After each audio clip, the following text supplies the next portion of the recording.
From New York, this is Democracy Now! So the first Thanksgiving story begins with the Pequot massacre by members of the Massachusetts Bay Colony, which really marks in my opinion, the mythology of the United States as a settler colonial country founded on genocide to create, ironically, peace. Our history is the future.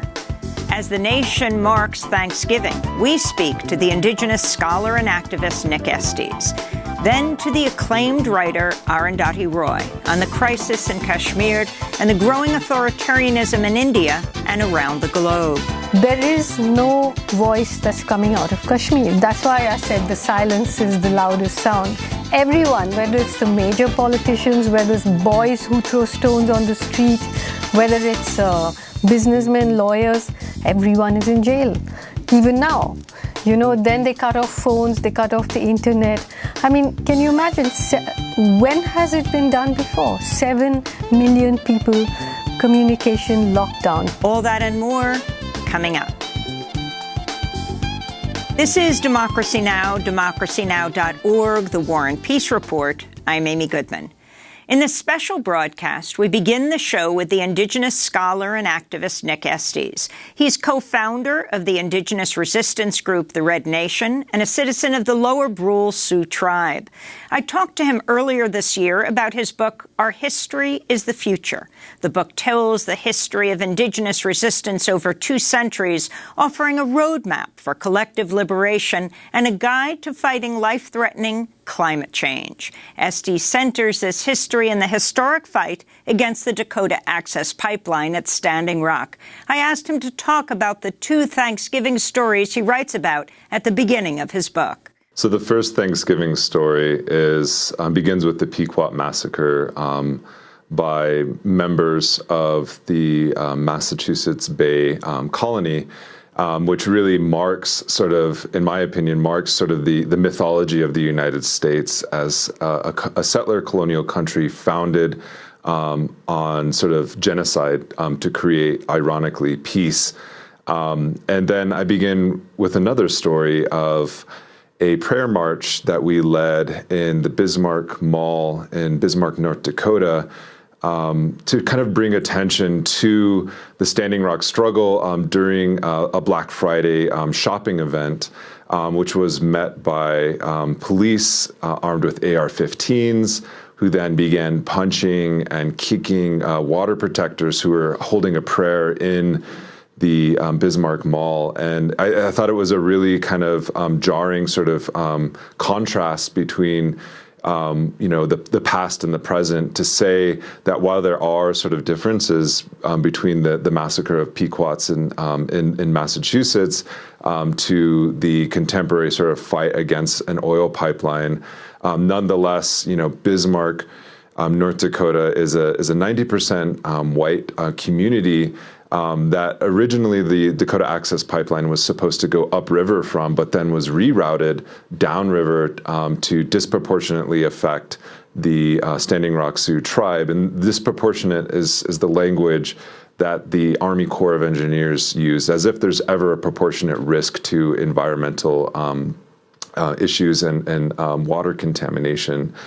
So at this particular moment, there weren't any actions that were happening in the camps, and it was largely at a standstill. And I think at that Thanksgiving weekend, there was an unthanksgiving feast that was held in the camps, and it was actually the highest point of the camps themselves, in the sense that there were the most water protectors had showed up. So I thought it was a good kind of contrast to show that this history, is a continuing history of genocide, of settler colonialism, and basically the founding myths of this country. Your book's last words are, we're challenged not just to imagine, but to demand the emancipation of Earth from capital. For the Earth to live, capitalism must die. Explain. So that line is part of, this longer section on liberation. And I think when we think about climate change, oftentimes the question of climate change really centers on market-driven solutions, such as green capitalism, and how do we create markets that sort of incentivize transition to sustainable economies, right? And I think really what we're kind of like beating around the bushes is that it's the system of capitalism that led us into this economic crisis to begin with. It's the sort of designation of certain populations in certain territories as disposable that has led us into our current epoch of global climate change. And so when we talk about who's going to bear the most burden when we transition, out of the carbon economy, it most likely is going to be those populations that have historically been colonized. What's happening in Southeast Africa is a perfect example of why we need to transition away from not just the carbon economy, but capitalist economies in general. Because if we look at the history of how Africa has been a resource colony for Europe and for North America, we can look internally in the United States and understand that indigenous nations continue to serve as resource colonies for the United States, whether it's the Navajo Nation, where I'm living right now, that is producing oil and coal to generate electricity for the Southwest region, or whether it's the Fort Berthold Reservation up in North Dakota, that is, the ground zero for oil and gas development in the Bakken region. We have to understand that indigenous nations have largely been turned into resource colonies and sites of sacrifice for not just the United States, but for the oil and gas industry. And so we need to not just think beyond climate change and putting carbon into the atmosphere, but we actually need to think about the system, the social system, right, that created those conditions in the first place. And so capitalism is fundamentally a social relation. It's a profit-driven system, whereas indigenous sort of ways of relating is one about reciprocity and mutual sort of respect, not just with the human, but also with the non-human world. And we're undergoing, the sixth massive extinction event, which is caused by not just climate change, but is caused by capitalist sort of systems and the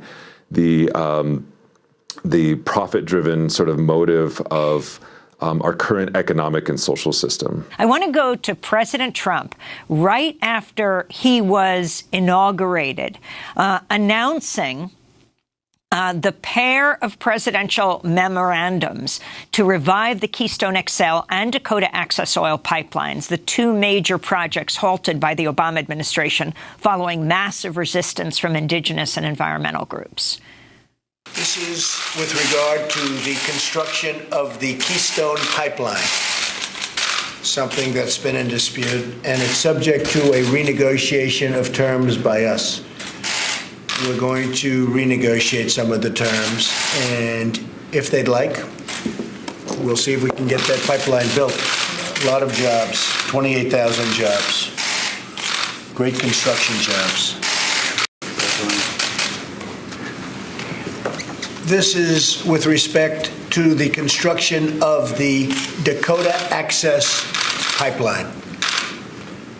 Dakota Access Pipeline. Again, subject to terms and conditions to be negotiated by us. So that is President Trump, newly inaugurated, announcing that he was moving forward with the Dakota Access Pipeline and he was reviving the Keystone XL. The significance of this, Professor Estes. So if we go back to 2014, Obama was the one of 6 sitting presidents to actually visit an Indian reservation during his time in office. And he actually visited Standing Rock during their Flag Day powwow and met with then tribal chairman Dave Archambault III. And so he made a promise to youth at that particular powwow that he would, that we would put our minds together to make what's best for the future generations, citing Sitting Bull, one of the Lakota leaders of resistance in the 19th century. And, that the Dakota Access Pipeline, when it came, down from the Bakken oil region, it was those Standing Rock youth who ran to Washington, D.C., hoping that Obama would live up to his promise to listen to the youth, the indigenous youth. And, you know, from what we know now, it's that we don't know if he was even listening. And so in many ways, you know, Obama couldn't really halt the construction of the pipeline. Towards the end of his term, I know that there was an order to halt the construction and a mandated environmental review. But by and large, you know, his administration was a failure to uphold sort of that promise to indigenous people. And so if Obama's administration is a failure, then the Trump administration is an absolute catastrophe for indigenous nations in the United States, because you know, Trump has intensified the oil and gas extraction, not just in the Bakken region, but here in the Four Corners area, in the Permian Basin, in western Texas, and parts of New Mexico. Oil production has just, you know, increased, and he's using the Bureau of Land Management to essentially sell off sometimes for dollars on the acre indigenous land, or public lands as we know it now, which is really just stolen indigenous land, to the highest bidder. And when we talk about pipelines, right, and we talk about oil and gas production, we really have to talk about the source of those pipelines. And here, you know, in the Southwest region, it's the Permian Basin and the Four Corners region, where there's been extensive fracking and oil and gas development. Nick Estes, you focus on 7 historical moments of resistance in your new book, Our History is the Future. You say they form a historical roadmap for collective liberation. How did you choose these histories? Just quickly take us through them. Sure. So I begin at the camps. I begin in the present, you know, at Standing Rock, and then I go to the fur trade with the first U.S. invasion, which was Lewis and Clark, who trespassed through our territory and were stopped by our leadership.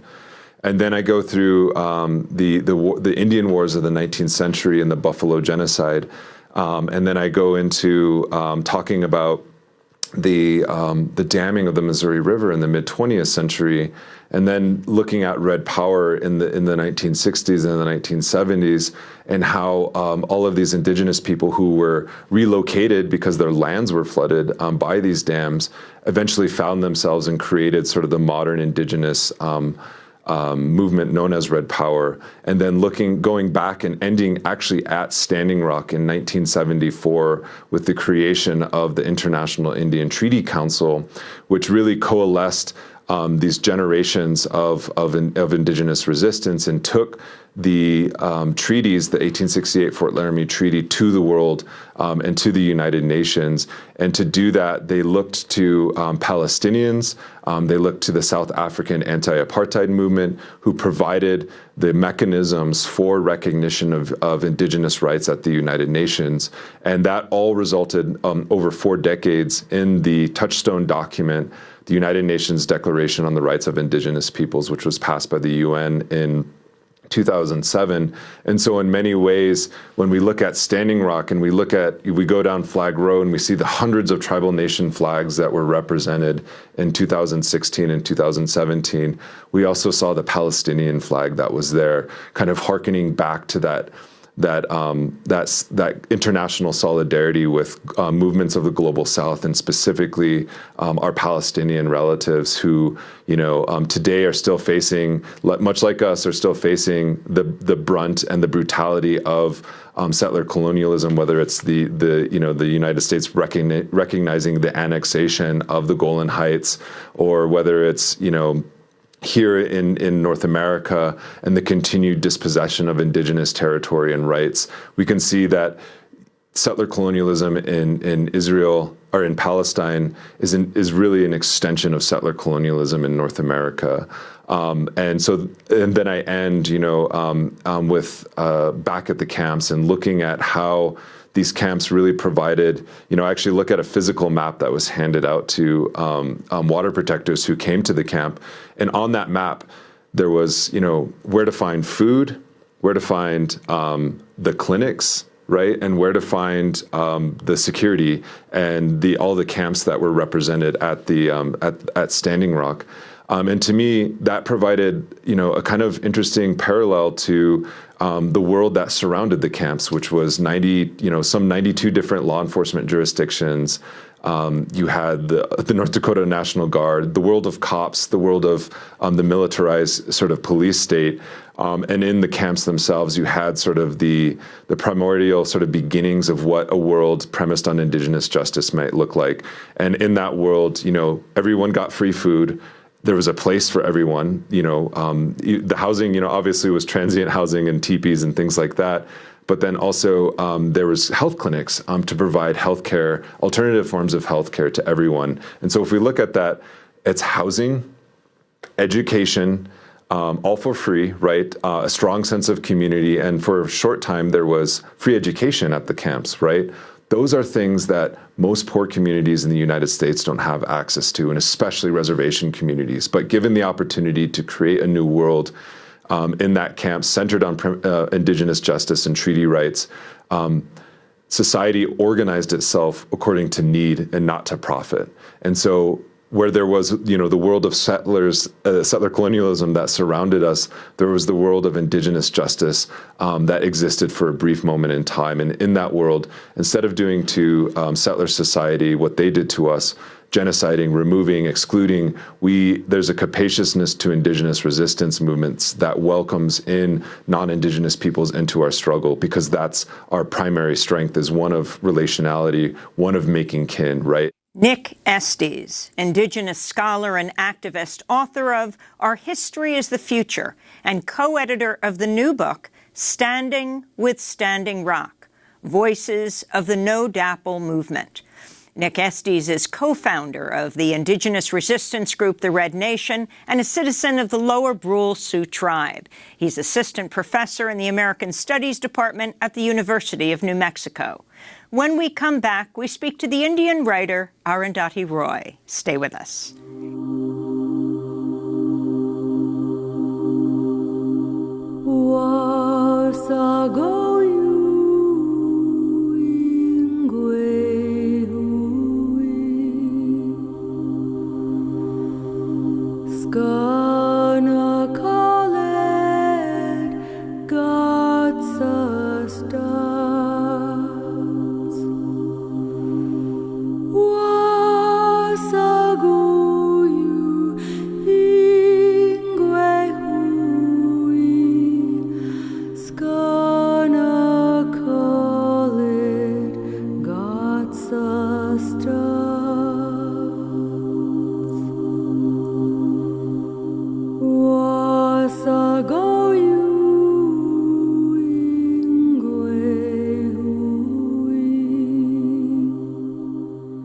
This is Democracy Now!, DemocracyNow.org, the War and Peace Report. I'm Amy Goodman.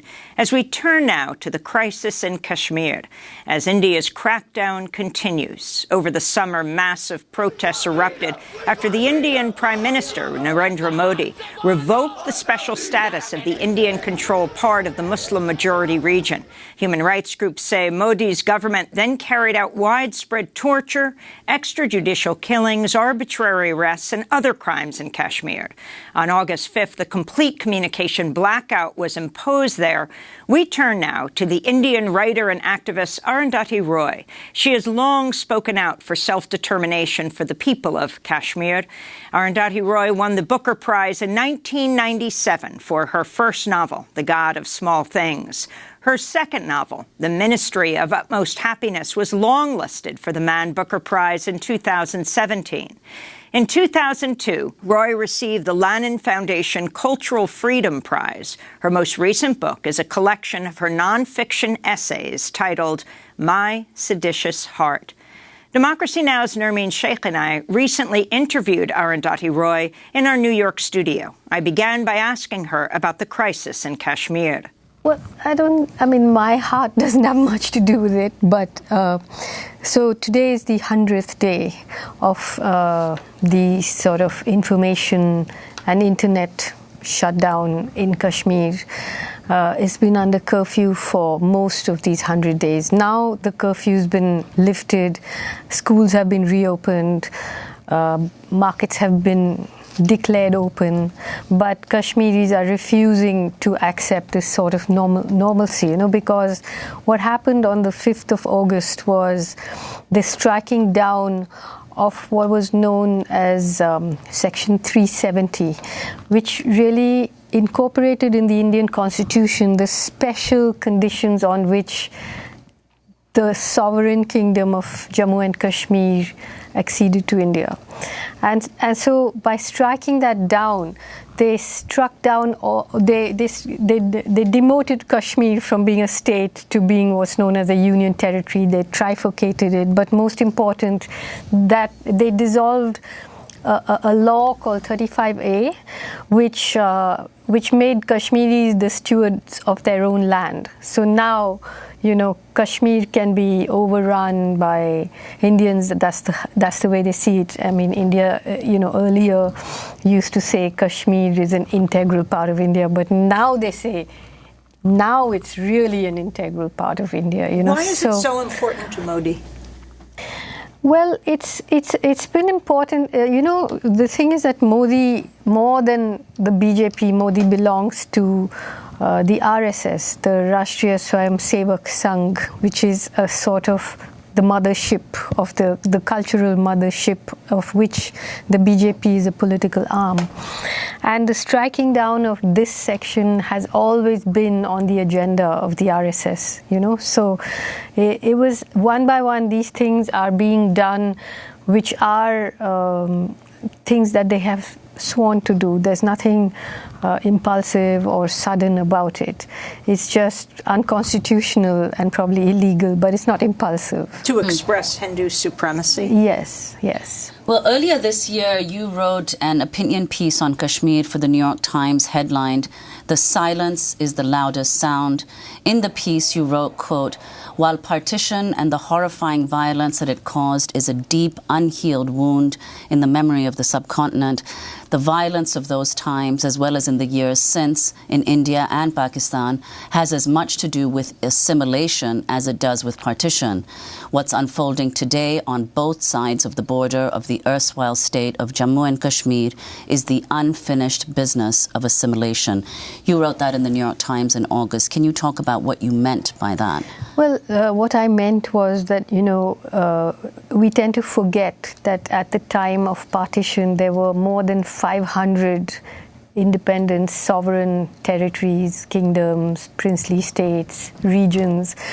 And when the British left, since then, in fact, since 1947, there has been a continuous process, a military process to assimilate these areas. I mean, Jammu and Kashmir was one of them, but across the northeast, Nagaland, Mizoram, Manipur, all these places, and all of them have very specific and unique terms and conditions on which they acceded to the union.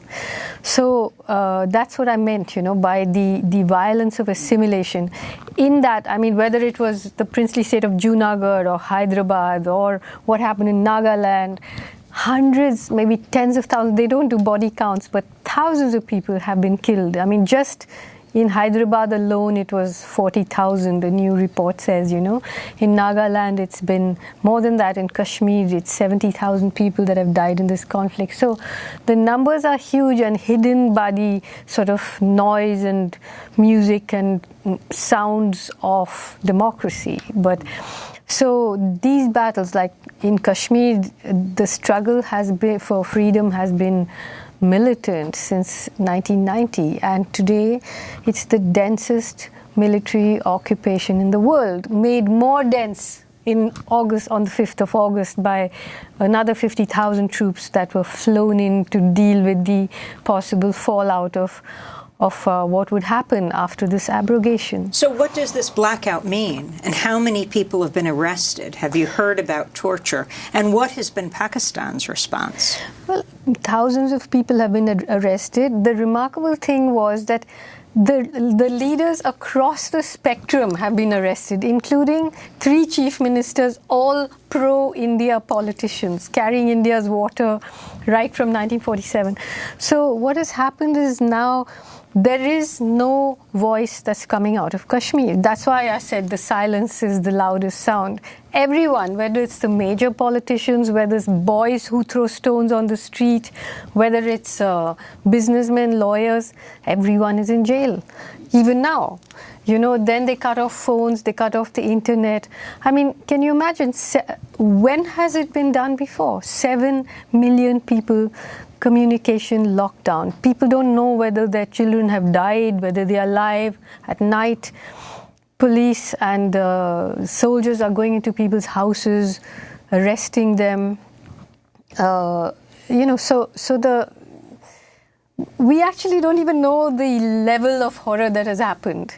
And now the fact is that some phone lines have been restored, but still the internet has not been restored.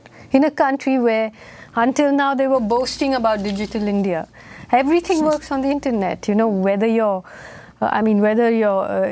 it's hospitals or medicine supplies or the Kashmiri media is completely censored. So it's a bit like those pamphlets that the Americans used to drop in Vietnam during the war, saying how great this war is for you. The newspapers in Kashmir have these big front page advertisements about how great this annexation is for Kashmir and how wonderful a time they are having now, So. Well, I'd like to go to another state in India that's under siege, and that's the northeastern state of Assam, where nearly 2 million people are at risk of being rendered stateless after the government published its National Register of Citizens earlier this year. The highly contested register was first created in 1951 and lists people who are able to prove they came to the state by March 24th, 1971, a day before neighboring Bangladesh, then East Pakistan, declared independence from Pakistan. The Indian government says the list helps identify Bangladeshi migrants who are not legal residents. Critics say it's an attempt to deport millions of Muslims. Residents suspected of being foreigners can be rounded up and sent to prison camps. As many as 10 mass detention centers are now being built in the area to incarcerate these so-called stateless people. So Arundhati, you were recently in Assam. Can you talk about what the situation there is now and these detention centers that are being built? See, the situation at Assam is really complicated, because, like you said, Assam is a state that borders Bangladesh. Earlier, it was part of what was then known as East Bengal, which then became East Pakistan, which became Bangladesh. And it has a history of migration which goes back to like 1826 or earlier, when the British basically took over Assam. They more or less invited the kind of robust peasants of East Bengal to come in to this state, which they thought was like the British thought in Australia, terra nullius. They did not pay attention to the fact that it was actually populated by very many tribes. There's something like 200 different tribes, languages, communities. There's a history to the National Citizens Register in Assam, which can't be simplified. It wasn't what people in the Indian mainland like to think of as some Hindu-Muslim problem. It was not. It was more actually a resentment of the Assamese or people who thought they were Assamese against Bengalis. And then there was a linguistic problem there of the British declaring Bengali to be the language. But the situation now is, of course, that the current bigotry is kind of grafting itself on to a genuine problem of millions of refugees coming in from Bangladesh, and now they've been settled. People have been settled there, as I said, for more than 150 years, and suddenly they're saying, produce your legacy papers. Not suddenly. I mean, this has been going on since the 50s. The real danger is what are they planning to do? I mean, even these 2 million people, they say that they have to appear before tribunals. I visited some of these islands, which are called the Chore Islands. The poverty, the illiteracy, there's no health education, no school, and suddenly you're like casting these people into this labyrinth of bureaucracy and lawyers and terror by other means, you know. And what does it mean if you lose your citizenship? I mean, like Hannah Arendt said, you know, what is citizenship? It's the right to have rights. You know, you lose that, you lose everything.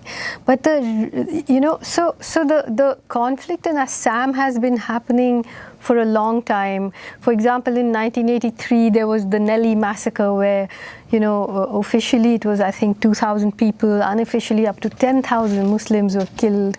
Now, again, you can't just place it directly in the same sort of debate that goes on in the mainland. But today, the real danger is that the Home Minister, Amit Shah, the day he took office, he declared that they were going to first they said they were going to allow the NRC all over India.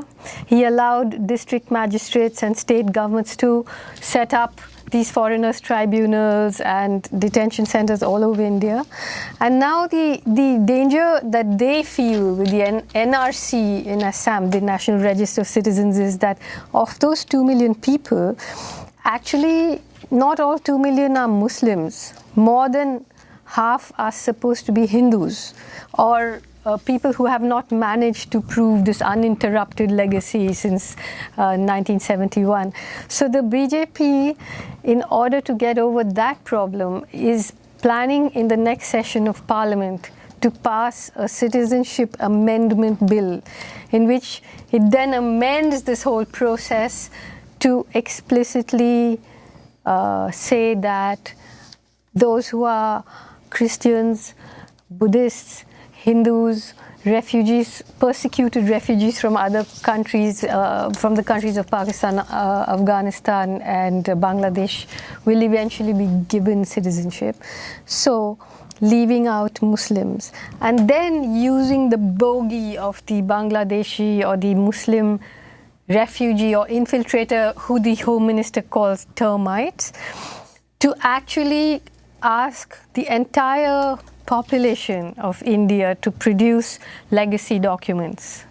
What does that mean? You know, the only thing, the last time that was done is in 1935 in Germany, you know, when the Reich said that only the papers that we give you will decide whether you're a citizen or not. So it's a very, very dangerous situation. And then you have this latest development of India's Supreme Court ruling in favor of Hindus in a decades-long dispute. How did the New York Times describe it? Over a holy site contested by Muslims, handing the Prime Minister and his followers a major victory in their quest to remake the country as Hindu and shift it further from its secular foundation. Explain the significance of this holy site. Well, I mean, it's a pretty unholy dispute, I'll have to say, you know. So the Babri Masjid was built in the 16th century. And in 1949, after independence, the Hindus claimed that the actual physical idol of Ram Lalla, the young god Ram, was found there. They've always said that this was the birthplace of Lord Ram. And then in the late 80s and early 90s, as the BJP was rising, it led a huge campaign saying that we want a Ram temple to be built there. And in 92, a mob led by the BJP and an organization called the Vishwa Hindu Parishad basically hammered that mosque into dust. And since then, and after that, around 2,000 people were killed in riots, mostly Muslim. And since then, it has been the cauldron that is brought to the fore every time the BJP has campaigned for an election. We need to build this temple and so on. So now, in a way, the resolution is because these other issues have come which are going to be permanently on the boil, you know, Kashmir and the National Register of Citizens. And so it's time for them to establish this one great victory. And the Supreme Court judgment, I mean, I haven't read it because it came out yesterday, but it was a 1,000 pages long. And I've only read, excerpts from it. But it seems to be, its logic seems to be a little untenable, because on the one hand, it says that there's no evidence that there was a Hindu temple underneath this mosque. It says that there was sort of an illegal desecration of the mosque on two occasions, one when this little idol was put in and the other when it was demolished by a mob. But then it says that Muslims have been unable to prove that they worshipped at this mosque uninterruptedly for all these years. I don't know what else they were doing in the mosque if not worshipping. And even though there wasn't a temple, and even though there's no proof, the Hindus have been able to prove that they have had uninterrupted possession of it, and so the land was handed over to a trust which is going to build this temple. So it seems a little twisted to me, the whole thing, but I think, the more interesting thing is that in the run-up to this, there was, Section 144, which prohibits public assembly. Police were out, riot police were out. The social media was being watched. The Prime Minister came out and said, "We want peace," because it's in a way a very, it's the peace of victory. The victors want peace now. But it shows you how, when they want to control a situation, they can, and when they want to allow the riots, the lynchings, they suddenly appear helpless, The Indian writer and activist Arundhati Roy. We'll be back with her in a minute.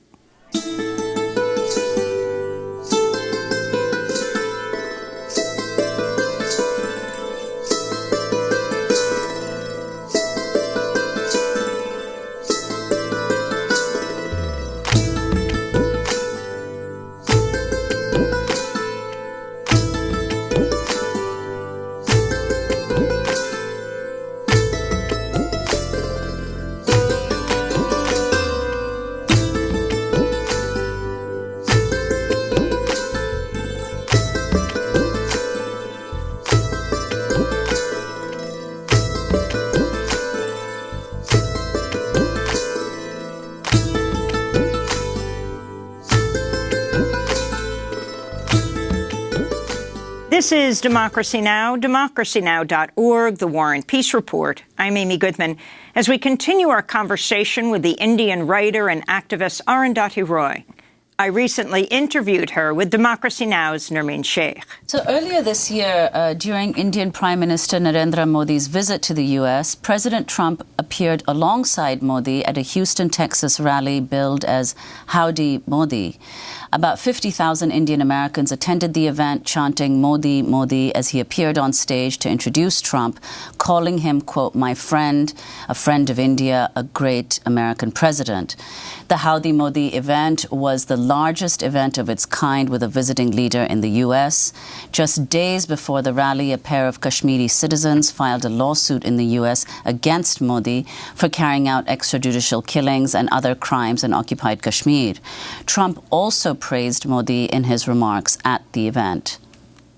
In November, the United States and India will demonstrate a dramatic progress of our defense relationship, holding the first ever tri-service military exercise between our nations.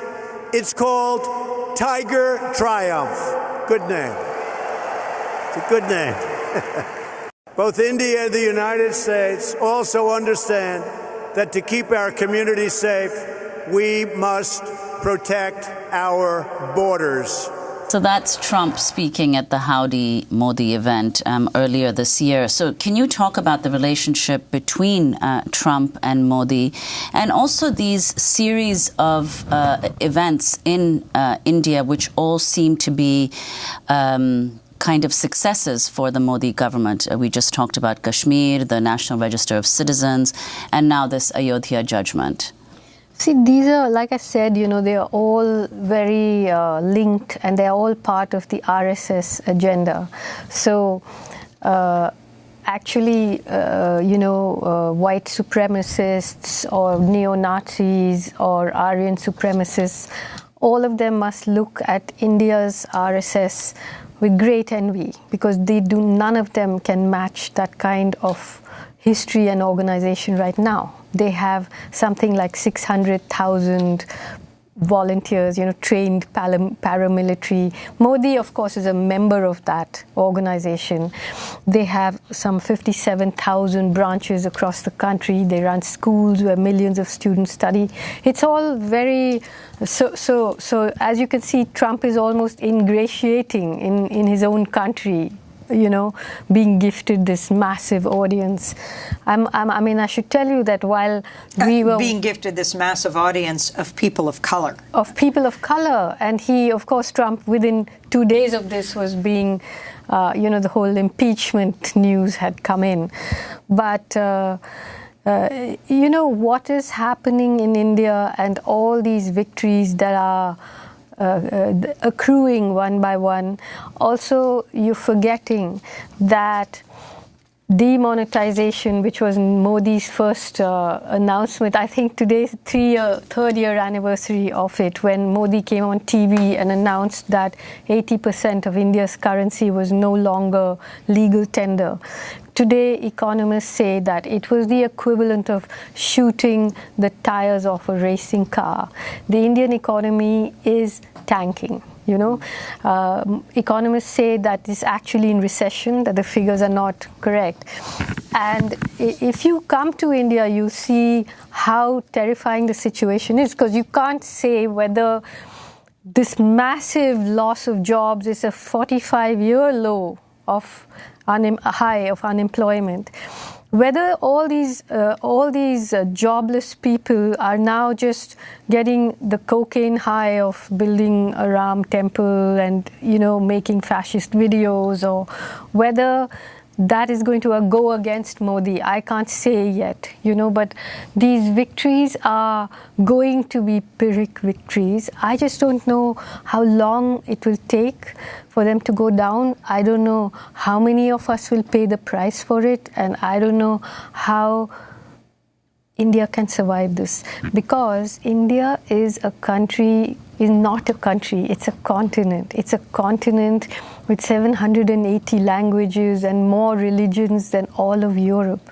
This kind of thing can only be temporary, and then there can be something very awful that happens unless people understand what's being done to them. But they're living in a kind of hothouse of propaganda and event management and a kind of costume ball that passes for government. Well, you talk about how people can survive it. What about you, as a very outspoken writer, critic of Modi? How vulnerable do you feel? Well, I think all of us who when they won the election this time in April, the first thing that in his election speech that evening after the vote was counted, you just wondered, why aren't you happy? The speech was again full of anger, and he had destroyed the opposition. He had destroyed all the old parties that represented the disadvantaged castes, the Dalit caste. All of that had collapsed. But he went after the intellectuals, the writers, this kind of gang, he called us, of people who he simply can't seem to control. But now, one by one, I look around and there are empty chairs. People are in jail, people are being killed. It's really terrifying. So you've come to this country. Can you talk about Trump in the United States, how you view what's happening here now, and how you view the elections that are taking place and the candidates who are challenging him, from Joe Biden to Bernie Sanders to Elizabeth Warren? Well, I mean, often when people have asked about Trump, I've said this, that Trump seems to me to be the kind of affluent of a system that is collapsing, whereas Modi is the system. You know, he has the backing of the media, he has the backing of the army, the courts, the majoritarian popular vote. Here I see the fight is on, you know, which I hope to God is going to be won by this fight back against Trump, you know. And I mean, personally, to me, when I listen to Bernie Sanders speaking, I think it's great that these things are being said finally on the mainstream platform in the US, you know.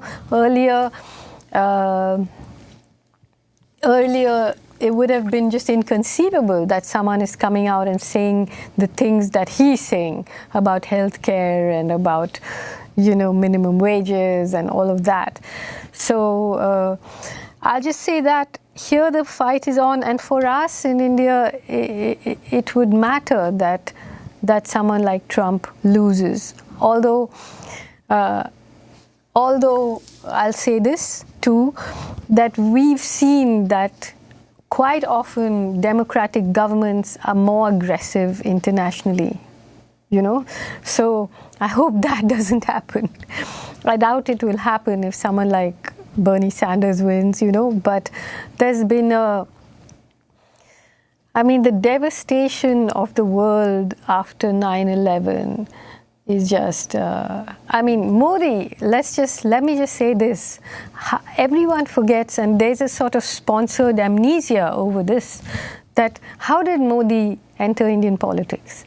Weeks after 9/11, when Islamophobia became a world, sanctioned across the world, weeks after that, the BJP removed the sitting chief minister of Gujarat and installed Modi, who was at that time not even an elected member of the Legislative Assembly.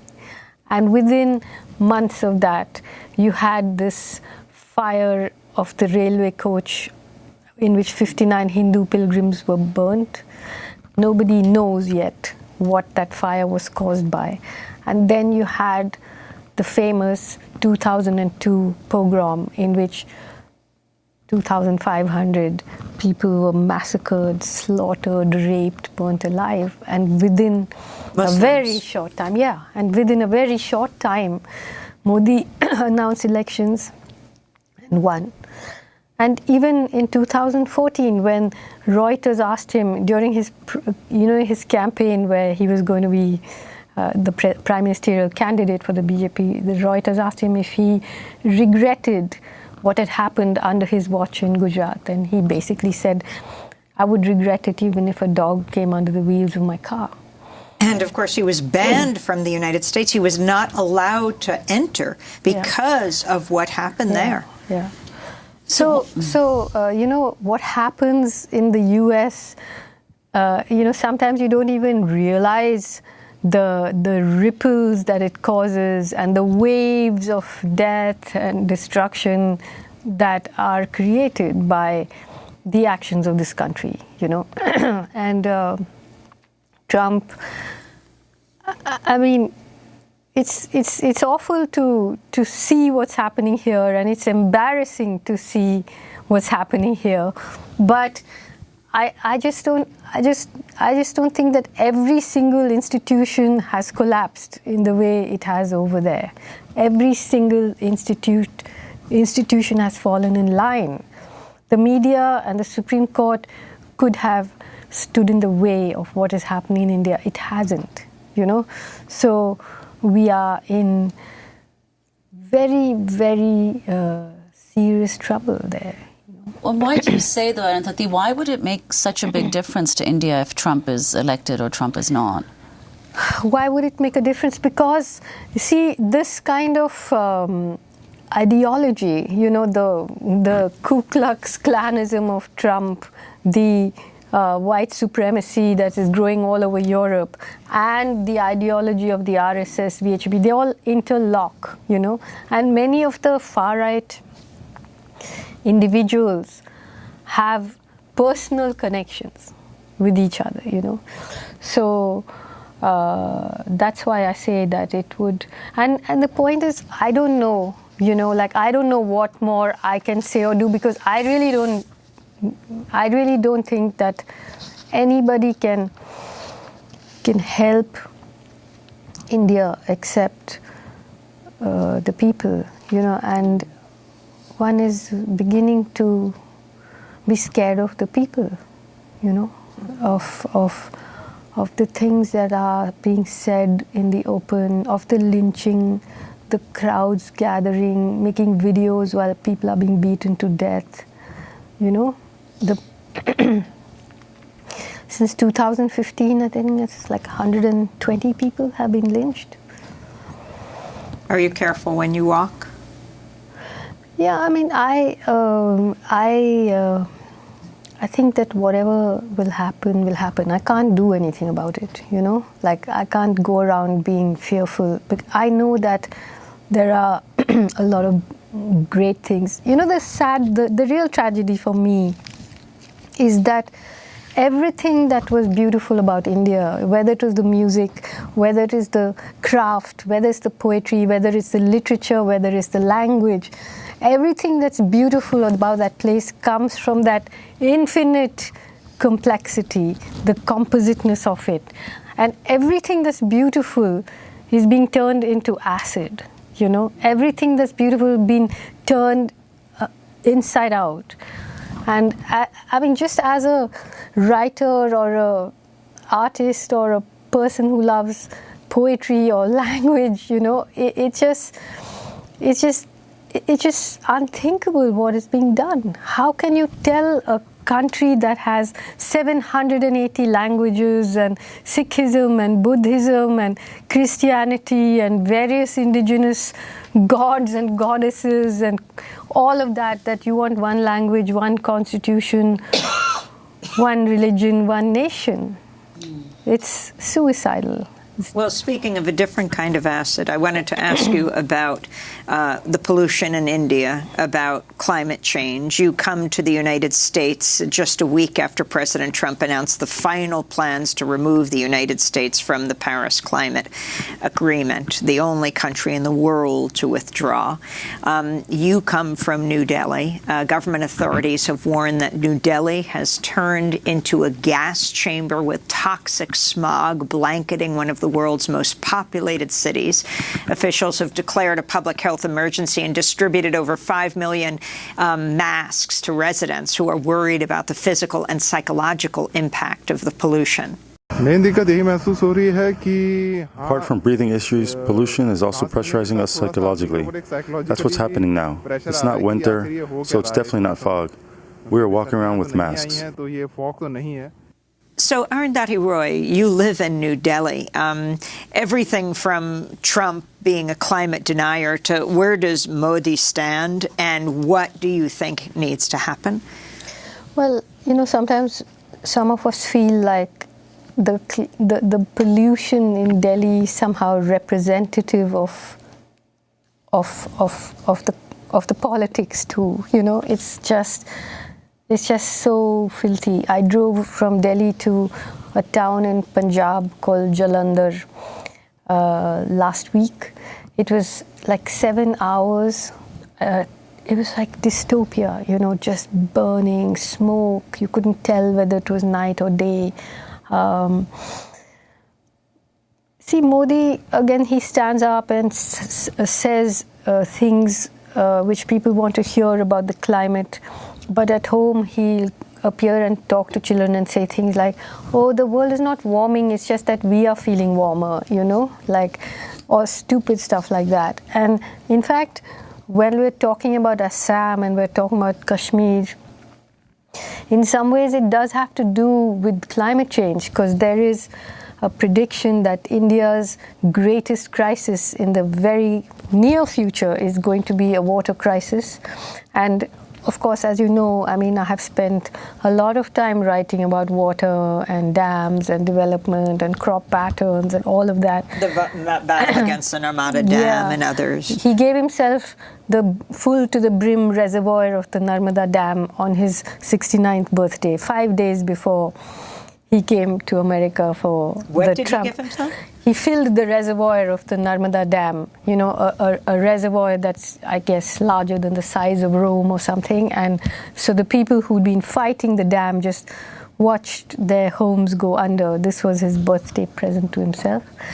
But, the thing is that even, like I'm saying, about Kashmir and Assam, underneath all this, there is also calculations about climate. For example, there are 5 rivers that run through Kashmir, and to commandeer that water, to have proper access to it, is very, very important. And the other thing is, what is this business of declaring people stateless or asking people to present their legacy documents? You're not going to be able to really expel millions of people. I mean, Bangladesh is not going to take them. So the idea is to create a kind of tiered citizenship in which some people have rights and some people don't. Like a new caste system that exists alongside the old one, but now with legal provisions in which Muslims are the new Dalits, So as Dalits being formerly untouchable people. And so you have a situation where resources are shrinking, water is disappearing, and the economy is shrinking too.